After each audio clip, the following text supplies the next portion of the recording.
Welcome. You're listening to the Malcontent News Russia-Ukraine War podcast, the show that cuts through the fog of war and updates you about the ongoing conflict in Ukraine. With your host, Linnea Hubbard. Don't forget to like, comment, and subscribe on Apple Podcasts, Spotify, and Google Podcasts. I'm Linnea Hubbard, and today is Sunday, November 6th, 2022. It's been 3,175 days since Russia occupied Crimea on February 27, 2014, and 256 days since the large-scale invasion of Ukraine began. Today's podcast looks at what happened yesterday and the day before in the Russia-Ukraine war. The Malcontent News Russia-Ukraine War Update is compiled by our team from around the world. Today's report includes information from direct contacts in Ukraine and their proxies, Russian Ministry of Defense reports, the General Staff of the Armed Forces of Ukraine reports, Operational Command South of Ukraine, open source intelligence, our in-house team of analysts and geolocation experts, and pro-Ukrainian and pro-Russian mill bloggers and social media accounts with a track record of trying to be accurate. We have one mission: to report the truth, because the truth matters. Due to severe weather in Washington and Indiana in the United States, power and the internet were knocked out concurrently. On top of that, cellular service in parts of Washington was severely degraded because of the windstorm, eliminating a built-in redundancy. Because of force majeure, we were unable to produce the situation report for November 4th or record a podcast for November 5th. Having two of our not at all close together U.S. locations knocked offline simultaneously by weather was highly unusual. Realistically, there aren't additional redundancies that we can economically add to our infrastructure. As always, we thank you for your understanding. Today's report consolidates information from November 4th and 5th. Events that happened on November 4th will be noted as such. Let's go ahead and get started with our assessment of the current status of the war. First, we assess that continued attacks on the Black Sea Fleet and Ukraine's recapture of Snake Island have rendered the Russian Navy's presence irrelevant, with missile carriers appearing reluctant to go on patrol beyond the immediate coast of Sevastopol. Second, we assess terror attacks on civilians and civilian infrastructure will continue across Ukraine. Third, we assess that the Russian military within Ukraine is combat ineffective and is really only capable of mounting effective defensive operations. Fourth, we maintain that the Russian Ministry of Defense is using recently mobilized troops for disorganized ad hoc attacks, wasting military resources on pointless offensive operations, and further assess this has been validated by evidence of catastrophic Russian losses and the deployment of blocking troops. Fifth, we maintain that the so-called evacuations in Kherson have taken a dark turn and appear to be an organized genocide against the Ukrainian people. Sixth, we maintain that Russian forces will retreat from the west bank of the Dnipro over the next 3 to 7 weeks. Seventh, we maintain that the private military company Wagner Group is spread too thin due to its expanding role in the Donetsk Oblast and the revelation of crippling battlefield losses. Eighth, we maintain that although the weather has improved in central and western Ukraine, Rasputitsa will continue to slow down combat operations for both belligerents. Ninth, we maintain that Ukraine holds the battlefield initiative, forcing Russian troops to remain in a defensive posture. 10th, we assess that the mobilization of 300,000 troops has not significantly improved Russian combat strength and exposed the training, logistical, and supply problems within the Russian Federation. And finally, we maintain that Russian forces in Belarus remain a credible threat for an invasion of western Ukraine, but we now assess the possibility has pushed further out to the next 60 to 90 days. Let's get some regional updates, starting with the Kherson counteroffensive and Mykolaiv. The Russian Ministry of Defense made an unsupported claim that Ukrainian troops attacked Russian positions near Sukhanova and Sablokivka, while reliable Russian mill bloggers did not echo the claims. Russian mill blogger Rybar provided their first detailed analysis of the situation in Kherson in weeks and did not mention any Ukrainian offensives.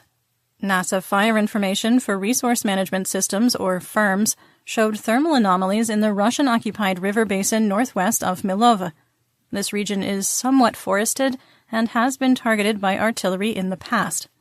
Reporters with TRT World Now were in Dudchane interviewing Ukrainian soldiers and reported that fighting was, quote, nearby. The GSAFU has a general policy of not allowing reporters within 15 kilometers of the front line, but has made exceptions, typically for larger news organizations. We aren't reading too much into the report, but it does indicate that the news blackout from Kherson is officially over. Also, if the 15-kilometer rule is applied, it implies that Ukrainian forces have moved the line of conflict to Milova. We have not, however, made changes to the map based on that. NASA firms also indicated that the free Ukrainian settlements of Petropavlivka and Vyskopilia were recently shelled. Russian sources claim a Ukrainian 152mm self-propelled howitzer was destroyed in Maiske. The General Staff of the Armed Forces of Ukraine, the GSAFU, reported that Russian forces shelled Pravdine and Mirne in Mykolaiv. This provides insight that Pravdine remains in no man's land and Ukraine maintains control of Mirne. Operational Command South, or OCS, reported that Ukrainian ground forces executed 170 fire missions on November 4th and 140 on November 5th. On November 5th, the Ukrainian Air Force carried out suppress and destroy enemy air defense activity near Kherson, Russian positions in Snichurivka in Mykolaiv, and Heroyske on the Kinburn Spit. Photos from Heroyske indicate a Russian ammunition depot was destroyed in the attack. Convoys of Russian vehicles carrying ammunition were destroyed in the Bereslav and Kherson rayons, and Russian troop positions were attacked in the Bashtanka rayon. Ukrainian forces have increased the targeting of Russian fuel depots, destroying reserves in Novovasilivka. Quick sidebar for a vocab word: a rayon is an administrative area similar to a county or parish. The Ukrainian Air Force claimed air defenses shot down 2 Russian Ka-52 helicopters on November 4th in northern Kherson. We cannot verify the veracity of that report. Russian forces have significantly increased the use of Lancet 3 kamikaze drones, which can carry a 3-kilogram warhead. Ukrainian troop positions and equipment have been attacked in the Bereslav rayon. On November 4th, Russian positions near Chornobaivka were hit by rockets fired by HIMARS. Russian troops waiting to cross the Dnipro from Olkhivka to the east bank were also attacked on November 4th. The Russian MOD continues to write fan fiction, claiming they can intercept a vast majority of M30 and M31 rockets fired by HIMARS. These repeated false claims have been derided by Russian troops, mill bloggers, and the private military company, or PMC Wagner Group. Pictures emerged of the aftermath of HIMARS strikes on School No. 6 and the Kristi Prudi Hotel, used as barracks by Russian forces in Kakhovka. A video recorded after the attack showed dead Mobics outside the hotel compound and extensive damage to multiple buildings. We do link to the video in our full situation report on Patreon. Graphic content has been blurred. Residents in Kherson continue to report the sound of explosions outside the city, with Ukrainian forces increasing the number of HIMARS strikes along the Dnipro. In Kakhovka, Russian troops continue to build defenses within the city, including building trenches. Russian soldiers removed the remains of a World War II soldier during the work. It was unclear if they were building defensive positions in or near marked grave sites, or if they had found a forgotten body. There remains significant confusion about the situation in Kherson. Russian occupation forces have severed all internet and cellular services, significantly reducing social intelligence.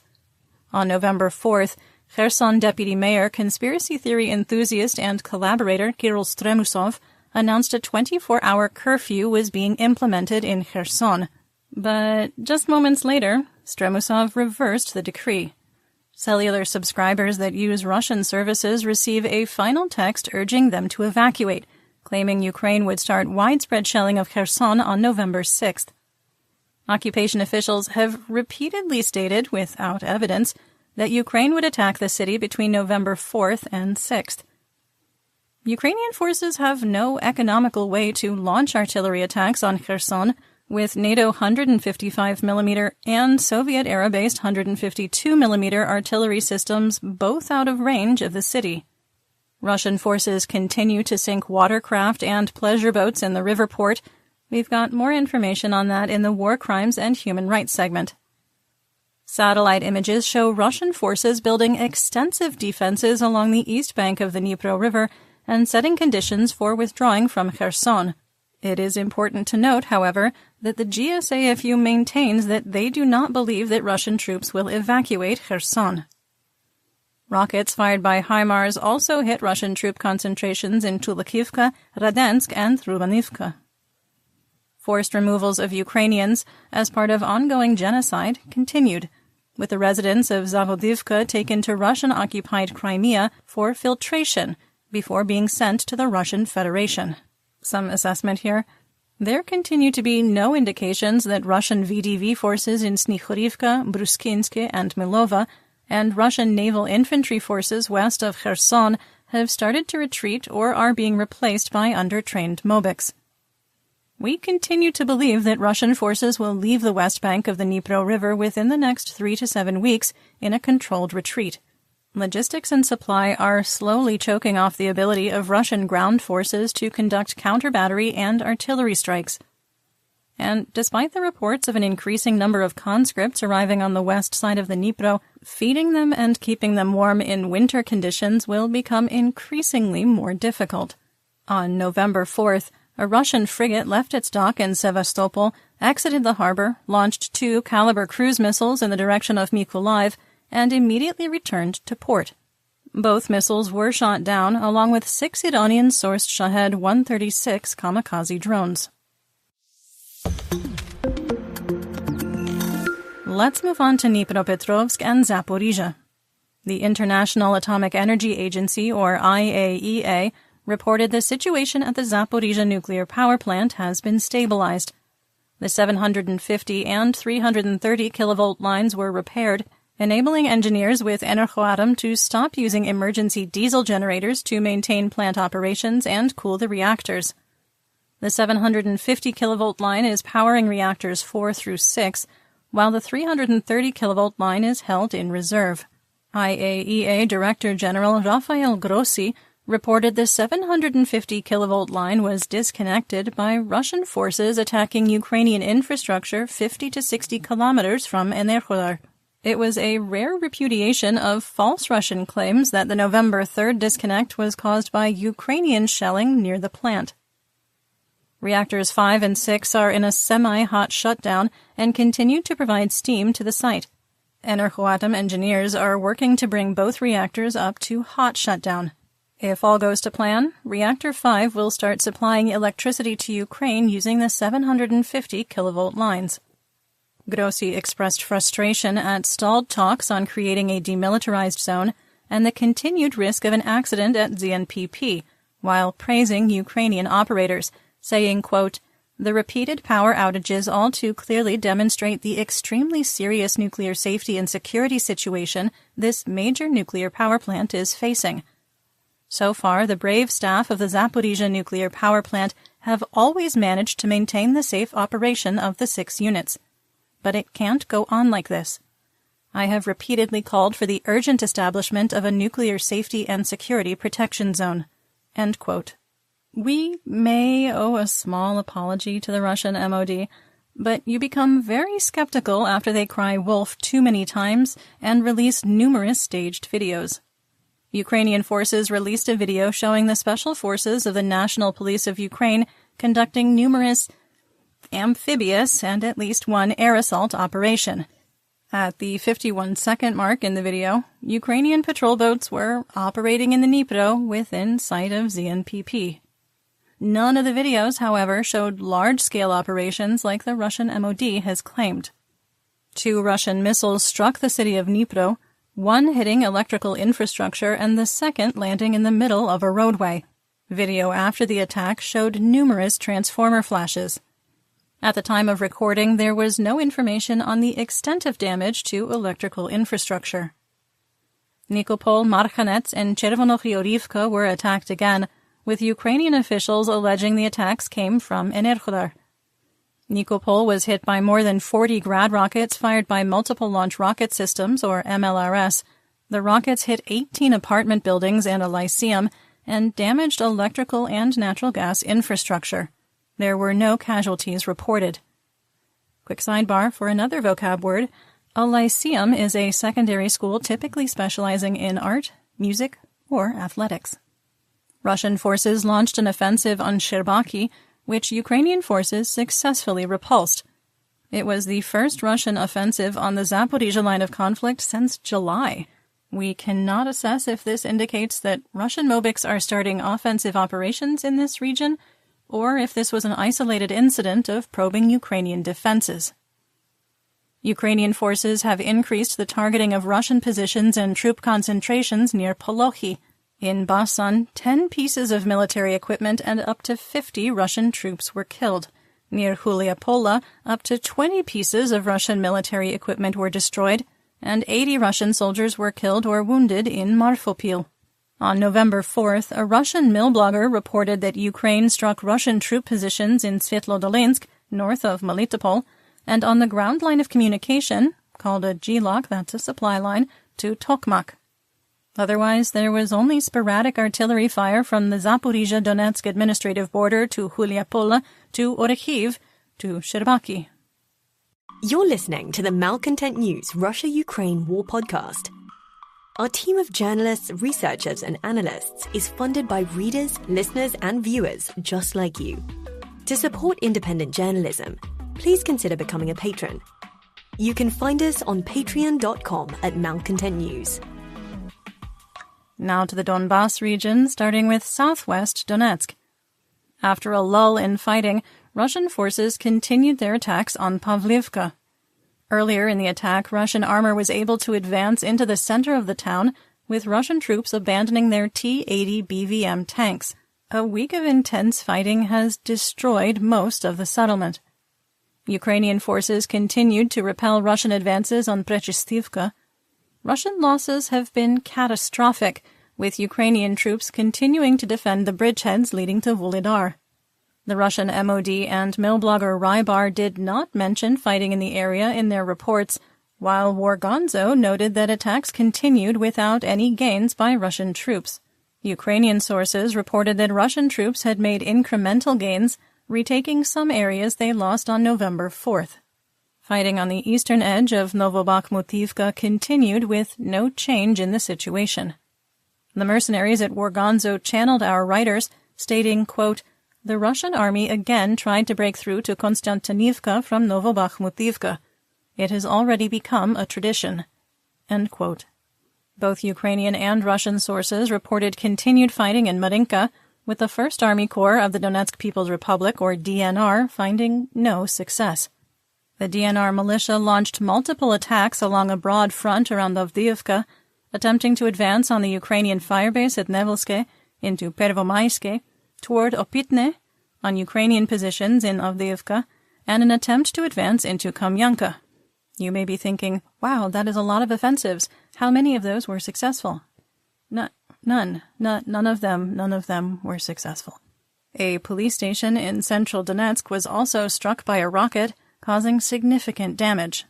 Russian-occupied Yasyunovatsa, 3 kilometers from the line of conflict, was shelled by Ukrainian forces. A block of apartments in the Leninsky district of Russian-occupied Donetsk was struck in an apparent rocket attack. It was unclear at the time of recording if there were any casualties. Social media videos showed there were additional strikes within the city. The shuttered Styrol chemical plant in Horlivka, used to house Russian equipment and troops, was attacked, with at least one building suffering significant damage. On November 4th, the People's Militia of the DNR Public Relations Channel claimed their forces destroyed 2 Polish Krabs 155mm self-propelled howitzers, or SPGs, 2 M777 artillery pieces, 1 S-21 Grad MLRS, 3 tanks, and 7, quote, armored and automotive vehicles, entirely and absolutely without evidence. But wait, there is more fanfiction. On November 5th, the DNR claimed to have destroyed 1 2S152mm SPG, 1 NATO M109 155mm SPG, 1 Polish Krabs SPG, 1 S-21 Grad MLRS, 4 tanks, and 10 units of, quote, armored and automotive vehicles. On the same day, the Russian MOD reported 5 Ukrainian tanks destroyed theater-wide and no SPGs. Before we dismiss the claims entirely, the DNR released a video showing laser-guided 152mm Krasnopol shells destroying a Ukrainian SPG. The Russian MOD also released a compilation of Lancet-3 drone strikes, including destroying at least 2 M109 SPGs. Were the videos authentic? Sure. One video was authentically in Zaporizhia, and the other was authentically earlier in the year, based on weather conditions. Some quick assessment here. Krasnopol laser-guided shells require support from Orlan-30 drones to provide guidance and paint a target, so to speak. The reintroduction of Krasnopol 152mm shells with demonstrated accuracy indicates that Russian military contractors have been able to produce a new group of Orlan-30 drones. Not to be mean or anything, but we find it highly unlikely that the DNR militia destroyed 5 SPGs in 48 hours, in addition to 2 S-21 Grad MLRS platforms and 2 M777 artillery pieces. Over the previous 2 days, Ukrainian forces completed 489 fire missions, with 298 of them conducted on November 4th. Russian forces struck a large Ukrainian ammunition depot in Pokrovsk using S-300 anti-aircraft missiles for a ground attack, creating a large fire with multiple secondary explosions. Ukrainian officials did not acknowledge that an ammunition depot was destroyed, reporting a school and 22 homes were damaged in a rocket attack, killing 1 and injuring 6. The truth matters, and the video evidence is conclusive. It remains possible a school was also destroyed in the attack that used 6 missiles. The S-300 is not very accurate when used for ground attacks. Under the presence of intense security, the self-declared leader of the DNR, Denis Pushilin, visited newly constructed apartments in Mariupol as part of a public relations tour. The Russian Federation has built several blocks of apartments in the city, with units assigned to collaborators, Gauleiter family members, and occupation forces. The truth matters. As part of his tour, Pushilin talked to city residents, with some looking terrified as they answered questions while surrounded by his equally nervous-looking security detail. Insurgents report that the city is being flooded with troops and military equipment, with large quantities of hardware, munitions, and weapons being shipped in unmarked civilian trucks. A similar convoy was spotted in Ilovaisk. The traffic at the Russia border checkpoint in Uspenka has cleared after days of backups stretching for kilometers. DNR officials report that Alexander Nikulin, justice of the Supreme Court of the self-declared DNR, barely survived an assassination attempt. Nikulin, who presided over the kangaroo court that sentenced 2 Ukrainian Marines and 1 Ukrainian soldier to death on false charges of being foreign mercenaries and terrorists, was shot in Russian-occupied Volokhysk. He is reportedly in critical condition and, quote, fighting for his life. In northeast Donetsk, Russian and Ukrainian sources reported continued fighting on the eastern outskirts of Bakhmut, with no change in the situation. Fighting east of the city is brutal, with both belligerents holding defensive lines that look more like the early 20th century than the early 21st. A video of a Russian airplane being shot down east of Bakhmut provided a reminder that this is in fact 2022. PMC Wagner Group must have sent a fresh group of convict units to the front, with attempted advances on Ivangrad, Klishayivka, and Ozaryanivka, without success. One Russian mill blogger claimed Russian forces had marginal success, while a Ukrainian source reported that PMC Wagner suffered significant losses while making no gains. Further south, the DNR militia continued fighting near the train station in Mayorsk while making no territorial gains. North of Bakhmut, PMC Wagner continued to attempt to bypass the Ukrainian defense in Soledar by attacking Bakhmutska and Yakovlivka. The situation remains unchanged despite the massive amounts of manpower that has been pushed towards Soledar since July. On the Donetsk-Luhansk administrative border west of Popasna, Ukrainian forces defended Spirna. Additionally, the GSAFU reported that Ukrainian forces defended their positions in Berestova, providing the first acknowledgement that Ukrainian forces have retaken at least part of the settlement on the T-1302 highway. A Russian mill blogger claimed that members of the 2nd Army Corps of the Luhansk People's Republic, or LNR, attempted to advance on Verkhnokamianskaya without success. Moving on to Luhansk, PMC Wagner's role continues to expand, with Ukrainian sources reporting a failed attack on Bilohorivka in Luhansk, and Russian sources reporting the attack was led by the private military company. Russian troops attempted to advance on Yampolivka through the forested areas west of Kremina without success. A Russian offensive operation near Makeyivka ended in total disaster. Russian sources and family members from the Voronezh Oblast of Russia reported that of 570 Mobiks in a battalion tactical group, only 48 survived, with 19 of them wounded. According to family members, the Mobiks were conscripted on October 12th. One of the survivors, Russian serviceman Alexei Agafonov, said they were sent forward on November 1st and told to dig in with only 3 spades for the entire battalion. On November 2nd, Ukrainian forces launched an offensive with artillery, rockets, and helicopters, completely obliterating the unit. Family members accused the Russian MOD of not providing adequate training, equipment, weapons, or food to their husbands and sons before the unit was completely destroyed. Family members were protesting outside of government offices in Voronezh, demanding answers on the status of their relatives. It is the worst verifiable single-day, single-unit loss Russian forces have suffered since May 8th. Russian forces attempted another assault on Makeyivka on November 5th and remained unsuccessful. In Svatove, warehouses allegedly holding Russian military equipment were destroyed by rockets fired by HIMARS.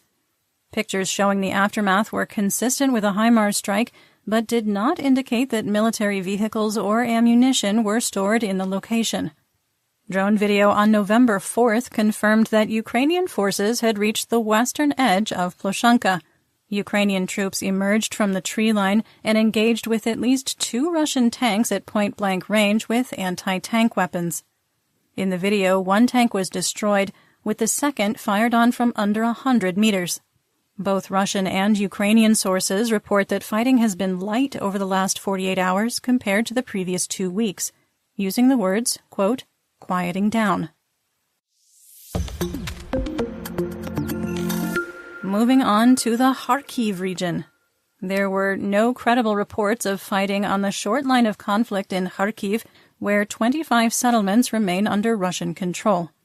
The Ukrainian military engaged in psychological warfare, firing artillery shells across the Russian positions with leaflets explaining how to surrender.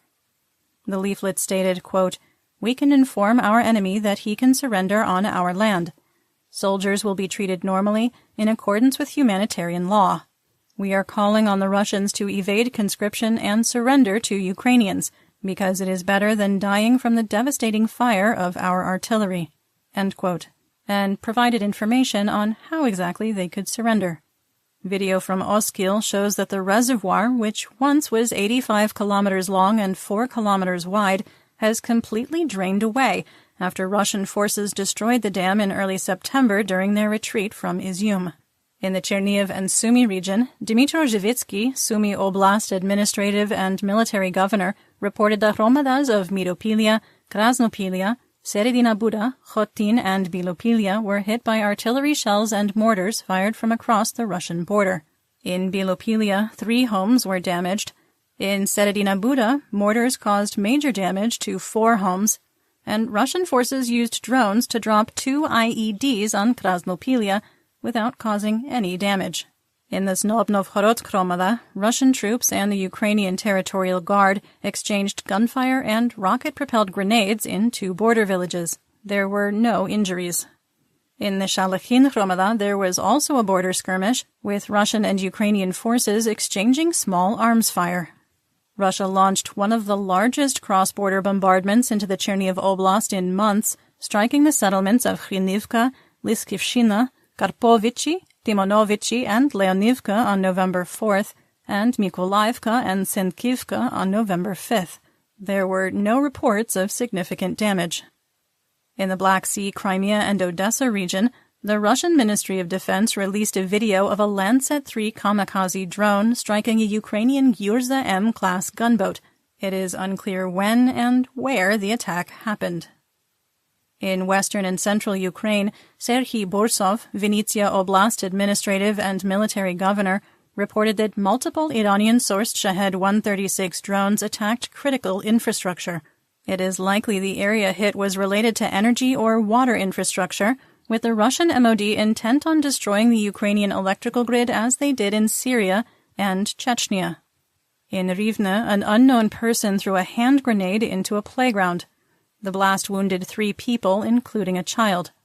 A suspect has not been identified, and it is unclear what the attack's motive was. Ukrainian officials have not called it an act of terrorism as of the time of recording. On the Russian front, Russian sources claim Ukraine shelled the border village of Guevo, knocking out electrical power and damaging several homes. There were no injuries reported. In Kostroma, 23-year-old Ukraine war veteran Stanislav Yonkin got into a fight in the Polygon Cafe and Club and fired a flare gun into the ceiling. The ceiling erupted into flames, trapping occupants that watched the fire spread in stunned amazement. 15 people were killed, and the building was destroyed in the fire. Yonkin fled the scene after setting the building ablaze and has been arrested, according to Russian authorities. Members of a resistance organization in Russia destroyed an electrical substation and railroad switching gear in Nizhny Novgorod. The opposition forces released a video showing multiple transformers and railroad switches being destroyed across Russia, with the location in Nizhny Novgorod geolocated. You're listening to the Malcontent News Russia-Ukraine War podcast. Our team of journalists, researchers, and analysts is funded by readers, listeners, and viewers just like you. To support independent journalism, please consider becoming a patron. You can find us on patreon.com/Malcontent News. Let's talk about developments theater-wide and outside Ukraine. First, a quick errors and omissions. We had reported that General Atomics stated an agreement had been reached to provide Ukraine with MQ-9 Grey Eagle drones. The capabilities and drone type were correct, but the MQ-9 is a Reaper, not a Grey Eagle. Once again, we thank you for your understanding. Ukrainian President Volodymyr Zelensky held a 3-hour Supreme Commander-in-Chief staff meeting with the heads of the military, national police, and intelligence agencies. The leaders discussed the situation on the front, air defenses, and providing equipment and ammunition to Ukrainian troops. Just a quick note here. Although these meetings have preceded large offensives in the past, this has only happened when the Ukrainian government has not provided a public readout. Elon Musk and Starlink are in the headlines again due to terminals being disabled, days after Musk tweeted that he would continue to provide service after getting into an online kerfuffle with Ukrainian officials and the Pentagon. The Pentagon, the Netherlands, and the Czech Republic announced the 3 nations were collaborating to provide 90 of, quote, the most advanced tanks on the battlefield in Ukraine.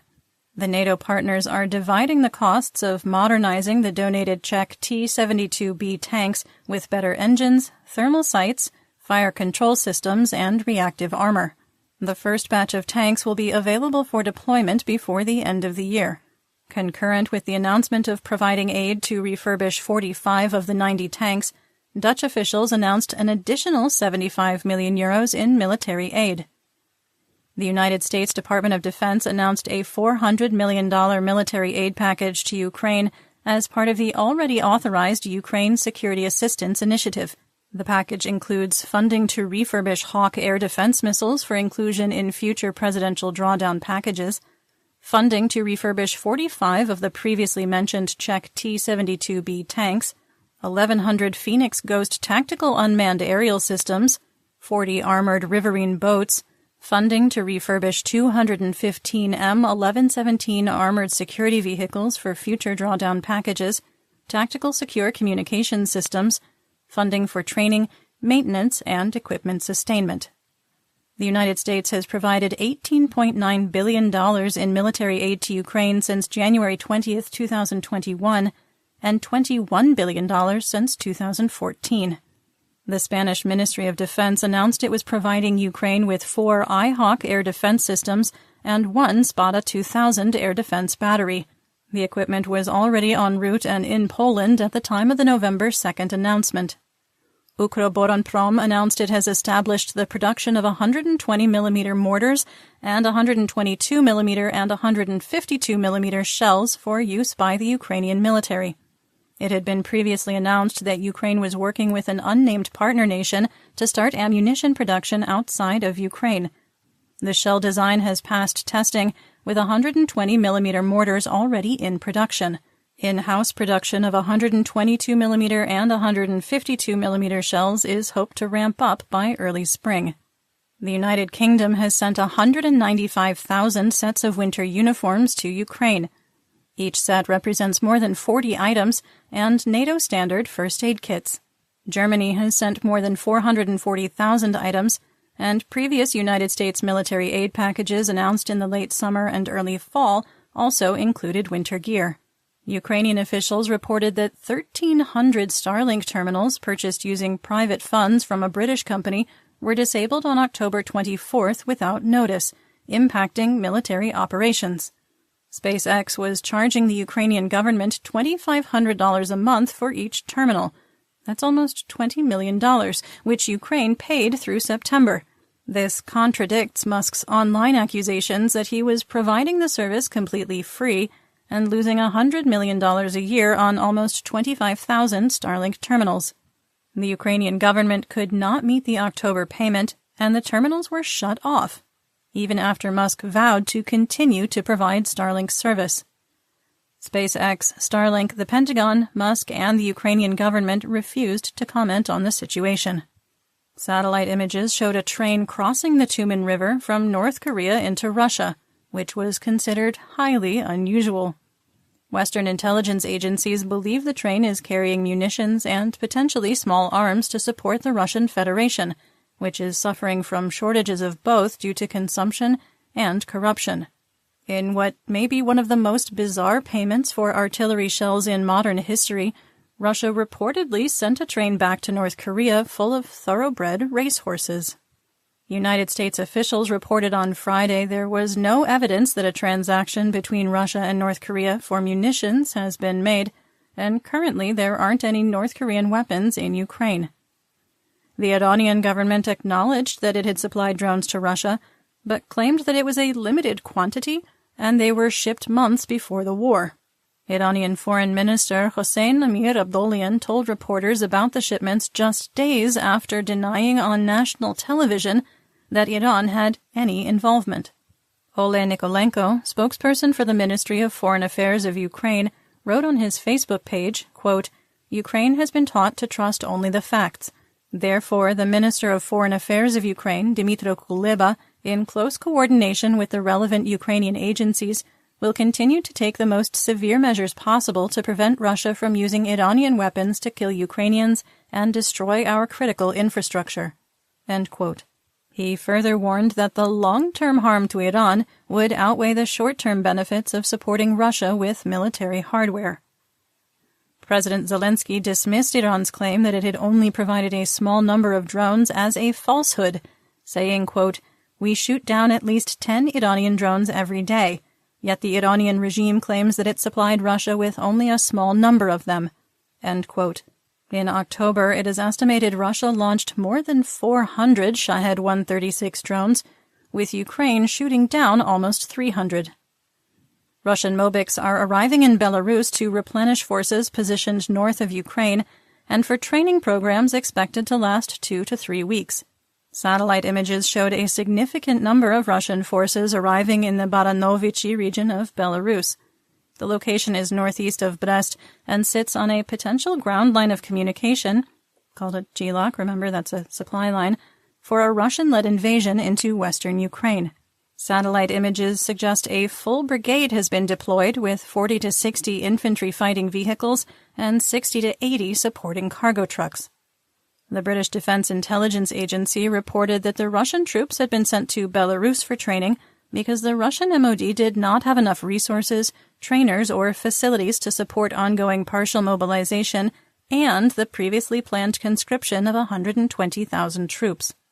President Zelensky announced a new fundraising campaign on the United 24 platform to purchase a fleet of unmanned surface vessels similar to the ones used to attack the Black Sea Fleet. It is reported that the new commander of Russia's Central Command is Major General Alexander Linkov. Linkov replaces Colonel General Alexander Lapin, who was relieved of command after failing to defend the Luhansk administrative border effectively. Lapin had become a target of Putin's inner circle as a scapegoat for the losses in Kharkiv that spilled over into Donetsk and Luhansk, despite leading the only successful military campaign of Russia's special military operation, securing the Luhansk Oblast in early July. At a joint press conference with Andrei Yermak, the head of the Office of the President of Ukraine, and United States National Security Advisor Jake Sullivan, Yermak said that Kyiv has a clear vision of what victory looks like and has shared that with its partners, including the United States. Turkey remains the only nation yet to ratify NATO membership for Sweden and Finland, and has not signaled that a vote is imminent to clear the final hurdle. A third United States nuclear ballistic submarine made its presence known in the Mediterranean. The USS Rhode Island sailed into the sea on the surface and is considered the world's largest fully operational carrier of nuclear weapons on the planet. The United States has been making clear its deterrence in the region after the Kremlin threatened to use tactical nuclear weapons in late September. Those threats have since been walked back. For now.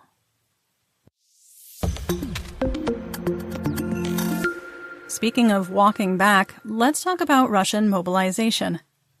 The Russian people crowdsourced 81 civilian off-road vehicles, mostly vans, for use by Russian troops on the front. Most vehicles are variants of the UAZ SGR, derisively called Scooby-Doo vans on social media.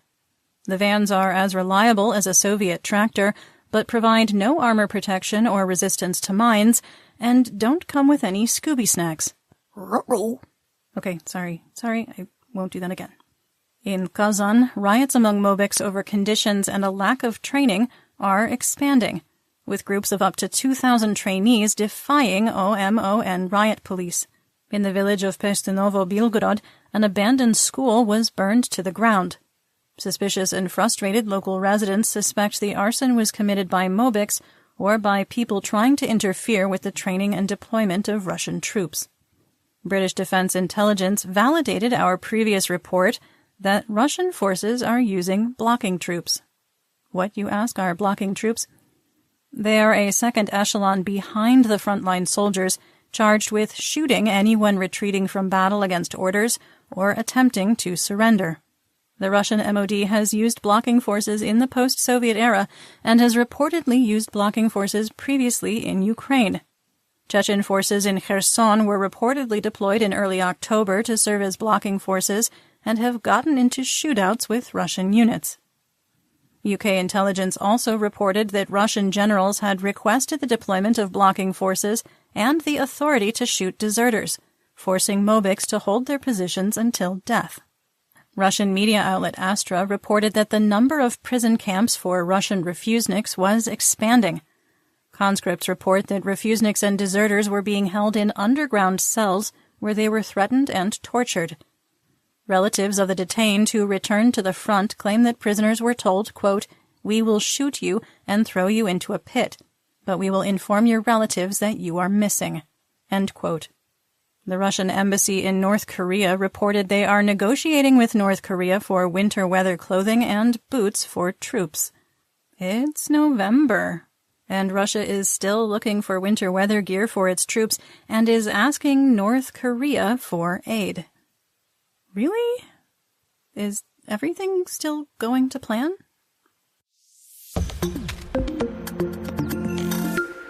In our War Crimes and Human Rights segment, we discuss events that might be upsetting to hear about. There is minor graphic detail in today's report, and if you are sensitive to descriptions of human rights abuses, please feel free to skip ahead to the next segment. Timestamps are in the description. In Skadovsk, Kherson, Russian occupation officials publicly hung 56-year-old nurse Tetiana Mudrienko for expressing pro-Ukrainian views. Local residents said that after Mudrienko declared, quote, "Skadovsk is Ukraine," Russian troops dragged her through the streets and issued the extrajudicial execution without trial. Russian troops looted the regional art museum in Shovkonenko, Kherson, stealing over 12,000 pieces of art. Before 2022, it was one of the largest art collections in Ukraine. Ukrainian war crimes investigators found the bodies of 3 civilians who Russian troops had executed during the occupation of Vyskopilya in Kherson. Their bodies are being sent for forensic examination, identification, and to establish the circumstances that led to their deaths. According to the Human Rights Commissioner of the Verkhovna Rada, Dmytro Lubinets, Russian forces have illegally deported orphans aged 9 to 17 from the Oleshkiv boarding school to a mental hospital in Simferopol, part of Russian-occupied Crimea. Lubinets accused Russia of genocide for deporting the children into Russian custody. Ukrainian officials report that the vessels being sunk at the river port in Kherson by Russian forces have leaked 10 tons of diesel fuel, gasoline, and lubricants into the Dnipro River, creating an ecological disaster. Local officials are worried that the impact could last for decades because of low circulation in the port area.